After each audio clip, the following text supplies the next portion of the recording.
항상 국방정보 팩트 전달을 위해 노력하는 대한국방채널 KMC입니다. 구독과 좋아요, 알람 설정은 무료입니다. 감사합니다. 오늘의 주제, 사우디, 중동 전쟁 서막의 대한민국 KF-21 전투기 협상 시작. 영상 시작하겠습니다. 대한민국과 군사동맹을 맺고 싶어하는 사우디아라비아의 왕세자 빈살만이 한국산 무기를 구매하고자 접선 중인데요. 최근 중동 지역에서는 이스라엘과 하마스의 전쟁으로 인해 양측 사상자가 5,000명에 육박한 상황입니다. 우크라이나와 러시아의 전쟁에 이어 팔레스타인 무장 정파 하마스가 이스라엘을 기습 공격함으로 인해 벌어졌는데요. 이번 전쟁은 2014년 7월 가자지구 분쟁 이후 9년 만에 발생한 이스라엘과 하마스 간의 전면전으로 1973년 제4차 중동전쟁 이후 최대 규모의 충돌이며 사실상 기간 대비 사망자만 본다면 이미 4차 중동전쟁을 넘어섰다고 할 수 있습니다. 21세기에 들어 이스라엘과 하마스와의 관계는 계속 악화되고 있었으며 2010년엔 이스라엘이 팔레스타인 민간인을 공격하고 병원,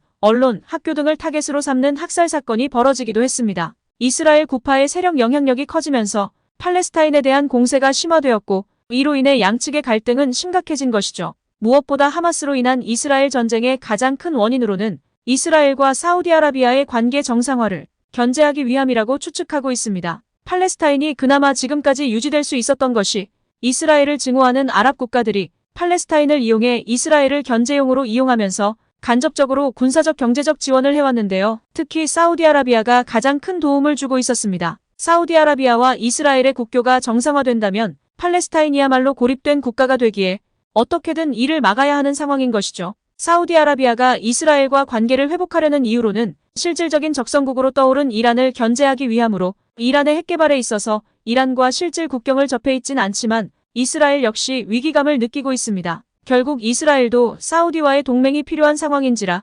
팔레스타인을 더욱 궁지로 몰아넣기에 전쟁으로까지 이어졌습니다. 어지러운 중동의 상황에 사우디의 빈살만 왕세자도 다급하게 한국산 무기를 찾고 있다는 소식이 전해지는데 최근까지만 하더라도 한국산 지대공 미사일인 천공 구매는 물론이거니와 중거리탄도 미사일인 천무 다연장 미사일까지 도입하려는 빈살만 왕세자의 행보가 더욱 대담해지고 있습니다. 사우디 공군의 차세대 전투기 구매 사업을 통하여 대한민국의 최신형 다목적 전술기 KF-21 전투기 도입에 엄청난 관심을 보이고 있다는 것이 중동 언론들을 통해서 공식적으로 입증되었는데 사실 사우디아라비아는 구형 전투기를 대체하기 위해선 새로운 전투기 도입이 반드시 필요한 상황에 놓여 있습니다. 바이든 정부와 합의 도중 미국선 F-35 전투기 구매 계약이 완전히 불발되었기 때문에 선택지가 완전히 없어진 것인데요. 사우디 빈살만 왕세자의 입장에선 차세대 전투기 교체 대상에서 한국형 KF-21 전투기를 들여오는 게 더욱 간절할 수밖에 없는 상황이 된 것이죠. 실제로 한국에서 사우디아라비아는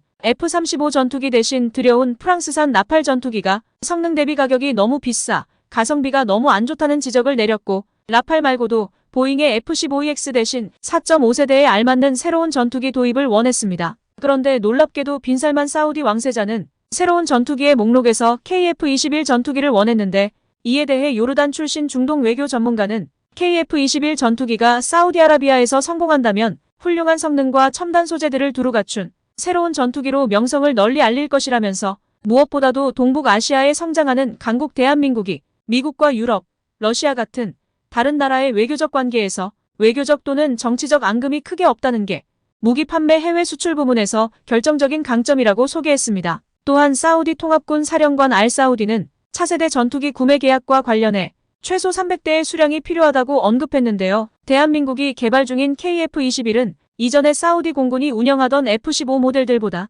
훨씬 현대적인 전투기라고 소개하며 옆나라 아랍에미리트가 운용하는 프랑스산 라팔과 비교해본다면 세미 스텔스 형태를 지니고 있기 때문에 KF-21 전투기는 스텔스 개량 부문이 매우 수월하다는 장점을 또 한 번 강조했습니다. 그동안 KF-21은 대한민국 국군의 전투기로 우리 영공과 우리 힘을 지키는 역할을 할 수만 있다고 알고 있었는데 사우디아라비아 해외 수출을 통해서 한국산 항공기가 세계로 뻗어나갈 수 있다는 것을 확신한 순간이라고 할 수 있겠습니다. 또한 차세대 군용기를 우리 손으로 개발한 것에 더욱 큰 의미와 가치가 있다는 사실을 직접 알게 되었는데요. 한국은 이제 전투기 개발뿐만 아니라 해외 수출 다각화를 계획하면서 우리의 미래를 열심히 준비해 나가고 있습니다. 그런데 사우디 빈살만 왕세자의 관심에 보답하듯 대한민국의 KF-21 전투기를 준비하고 있는 한국항공우주산업이 KF-21 전투기의 해외 수출을 위한 두 가지 방식을 공식적으로 준비 중이라는 것이 새롭게 확인되었습니다. 실제로 한국형 KF-21 개발을 담당한 카이의 대표 실장은 한국이 전투기 개발할 때